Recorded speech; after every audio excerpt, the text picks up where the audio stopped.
Now, most of these atheists, as I told you, they have become atheists because they believe in science and technology, which they feel is so advanced, and they become atheists. And after congratulating him, I asked him a question.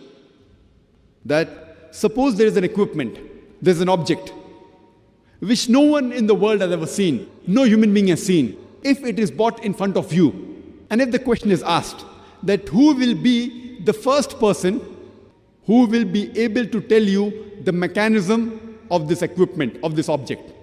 If I ask this question to an atheist, that an object or an equipment which no human being has ever seen in this world, if it's brought in front of that atheist, and if he asked the question that who will be the first person who will be able to tell you the mechanism of this equipment, what reply can he give you? What reply can he give you? Creator, manufacturer. Some may say creator, some may say manufacturer, some may say producer, some will say inventor. Whatever they say, it will be somewhat similar. Just keep it at the back of the mind. Either the atheist will tell you a creator, a manufacturer, a producer, an inventor. It will be somewhat similar, or maker. Keep it at the back of the mind and continue. Ask him the next question. That how did this universe come into existence? So the atheist will tell you that we have come to know that initially our whole universe was one primary nebula. Later on, there was a secondary separation, a Big Bang, which gave rise to galaxies, the stars, the planets, the sun, and the earth on which we live. This they call as the Big Bang. If you ask the question to atheists, when did you come to know about this Big Bang? He will tell you, 30 years back, 40 years back, we came to know how the universe came into existence in the Big Bang. You ask him the question. What you're talking about the Big Bang is already mentioned in the Quran 1400 years ago in Surah Anbiya, chapter number 21, verse number 30. Avalam yaral lazina kafaru. Do not the unbelievers see? Anna samawati wal arda kanat ratkan fafataqnahuma. The heavens and the earth were joined together and we clove them asunder. What you're talking about the Big Bang is already mentioned in the Quran 1400 years ago. Who could have mentioned this in the Quran 1400 years ago? The atheist may say, maybe it's a fluke. Don't argue. You have to ask him the next question. That what is the shape of this earth on which we live? So he will tell you that previously the human beings, they believed that the earth was flat. It was in 1577, it's a Francis Drake, he sailed around the earth that he proved that the earth was spherical. You ask him the question. The Quran mentions the spherical shape of the earth 1400 years ago in Surah Naziyat, chapter number 79, verse number 30, where Allah says, Wal ard ba'da zalika dahaha. And thereafter, we have made the earth egg-shaped. The earth we live in is not completely round like a ball. It is geospherical in shape. It is flattened from the poles. And the egg that is referred in the Quran, dahaha, one of its meanings is an expanse. One of the meanings is an egg. It specifically refers to the egg of an ostrich. And if you analyze the shape of the egg of an ostrich, that too is geospherical in shape. Imagine, the Quran speaks about the geospherical shape of the earth 1400 years ago. You ask the question to the atheist, that who could have mentioned this in the Quran? So he will tell you, oh, maybe your Prophet Muhammad Sallallahu Alaihi Wasallam was an intelligent man. Don't argue, continue. You ask him the next question, that the light of the moon, is it its own light or reflected light?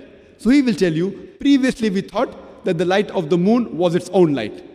Recently we have come to know that the light of the moon is not its own light, but it is the reflected light of the sun. Yesterday in science means 40 years back, 50 years back, 100 years back. Quran mentions 1400 years ago in Surah Furqan, chapter number 25, verse number 61, that blessed is he who has made the constellations in the skies and placed therein sun having a light of its own and moon having borrowed light, having reflected light. Who could have mentioned in the Quran 1400 years ago that the light of the moon was not its own light, but it was a reflected light, but it was borrowed light? Again, the atheist may say, maybe your Prophet Muhammad Sallallahu Alaihi Wasallam was a very intelligent person. Don't argue with him. Continue. When I was in school, I passed my school in 1982, I had learned that the sun was stationary. It did not rotate about its own axis.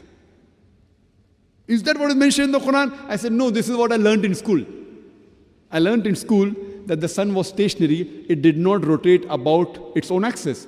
But the Quran mentions in Surah Anbiya, chapter number 21, verse number 33, Huwa allazi khalaqa al-layla wan-nahara. It is Allah who has created the day and the night. Wash-shamsa wal-qamar, the sun and the moon. Kullun fi falaki yasbahun. Each one traveling in an orbit with its own motion. The Arabic word yasbahun describes the motion of a moving body, and it says that the sun, besides revolving, it even rotates about its own axis.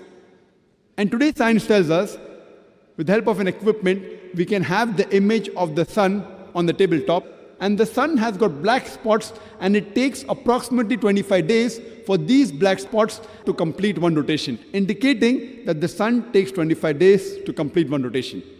Who could have mentioned this? What I learned in school 23 years back, now the science says it is wrong. And the Quran has mentioned this 1400 years ago. Who could have mentioned this in the Quran? The atheist may give a long pause. Don't wait for the reply. You can keep on continuing. Today, scientists tell us that our universe is expanding. The same message is given in the Quran 1400 years ago. In Surah Dhariyat, chapter number 51, verse number 47, that we have created the vastness of space, the expanding universe. In the field of hydrology, it was Sir Bernard Palissy in 1580 who was the first person who described the present water cycle which we learned in school. Previously, we did not know about the water cycle. The first person was Sir Bernard Palissy in 1580 that he described that the water evaporates from the ocean, forms into clouds, it moves into the interior, it falls down as rain, and the water table is replenished. Now, this water cycle is described in the Quran in great detail in several places. In Surah Zumar, chapter 39, verse 21. In Surah Rum, chapter number 30, verse number 24. In Surah Mu'minun, chapter number 23, verse number 18. In Surah Hijr, chapter number 15, verse 22. In Surah Nur, chapter number 24, verse 43. In Surah Rum, chapter number 30, verse 48. In Surah Ra'd, chapter number 13, verse number 17. In Surah Araf, chapter number 7, verse number 57. In Surah Furqan, chapter number 25, verse 48 to 49. In Surah Fatir, chapter 35, verse number 9. In Surah Qaf, chapter number 50, verse number 9. In 11. In Surah Waqia, chapter 56, verse 68 to 70. In Surah Mulk, chapter 67, verse number 30. In Surah Tariq, chapter number 86, verse number 11. You can keep on giving references only of water cycle mentioned in the Quran 1400 years ago. The Quran speaks about the water cycle in great detail. You can talk for several minutes on each verse, talking about water cycle. Who could have mentioned this in the Quran 14 years ago? And the atheists would be silent. Keep on. There are several scientific facts mentioned in the Quran. The Quran speaks about geology. Today, science tells us that the mountains give stability to the earth. If the mountains were not there, the earth would shake. The Quran says in Surah Naba, chapter number 78, verse number 6 and 7, that we have created the earth as an expanse, wal jibala autada, and the mountains as stakes. Today, science tells us that the portion of the mountain you see above the ground is a very small portion. The major portion is deep within the ground. Like how when you put a tent peg in the ground, small portion remains on top, the major portion goes down. And these roots of the mountain, they give stability to the earth. The Quran says in Surah Anbiya, chapter number 21, verse number 31, that we have created the mountain standing firm on the earth, lest it would shake with you. In the field of oceanology, we knew previously that there were two types of water, salt and sweet. But we did not know that why these two water did not mix. Quran says in Surah Furqan, chapter number 25, verse number 53, that it is Allah who has created two bodies of flowing water, one sweet and the other salty. Though they meet, they do not mix. There is a barrier between them which is forbidden to be trespassed. Today, after science advance, we have come to know that though one type of water flows into the other type of water, it loses its constituents and gets homogenized into the water it flows. This homogenizing area, the Quran refers to as barzakh, an unseen barrier, which science has discovered today, and Quran has mentioned 1400 years ago. In the field of biology, the Quran says in Surah Anbiya, chapter number 21, verse number 30, وَجَعَلْنَا مِنَ الْمَاءِ كُلَّ شَيْءٍ. We have created every living thing from water. Who could have believed 1400 years ago, that every living creature is made of water. Today, science has confirmed that everything is made from water. Quran says in Surah Nur, chapter number 24, verse number 45, we have created every animal from water. Quran says in Surah Furqan, chapter number 25, verse number 54, we have created every human being from water. In the field of botany, Quran says that even the plants have got sexes, male and female. In Surah Taha, chapter number 20, verse 53, which we came to know recently. Quran says that every kind of fruits are created in pairs. In Surah Ra'd, chapter number 13, verse number 3. In the field of zoology, Quran speaks about the lifestyle of the animals. In Surah Anam, chapter number 6, verse number 38. Quran speaks about the lifestyle of the bees. In Surah Nahl, chapter number 16, verse 68 and 69. Quran speaks about the spider. In Surah Ankabut, chapter 29, verse 41. About the ant in Surah Namal, chapter number 27, verse number 17 to 18. And all these aspects of the spider, of the ants, of the bees, we have come to know recently, and Quran mentions in detail 1400 years ago. Who could have mentioned this? Quran speaks about medicine, that in the honey there is healing for humankind. In Surah Nahl, chapter number 16, verse number 68 to 69. Quran speaks about the production of milk and the circulation of blood. In Surah Nahl, chapter 16, verse 66, and Surah Mu'minun, chapter number 23, verse 21, 1400 years ago, which we have come to know recently. Quran speaks about medicine, about physiology, about embryology. The various stages of the human development is described in detail in Surah Mu'minun, chapter number 23, verse number 12 to 14. Quran speaks about genetics, about the sex responsible for the child. In Surah Najm, chapter number 53, verse number 45. Quran speaks about the fingerprinting method. In Surah Qiyamah, chapter number 75, verse number 3 and 4. After every scientific fact mentioned in the Quran, ask the atheist, who could have mentioned this in the Quran 1400 years ago? And his reply would be, the creator, the manufacturer, the maker, the inventor. This creator, this manufacturer, this maker, this inventor, we Muslims, we call him as Allah.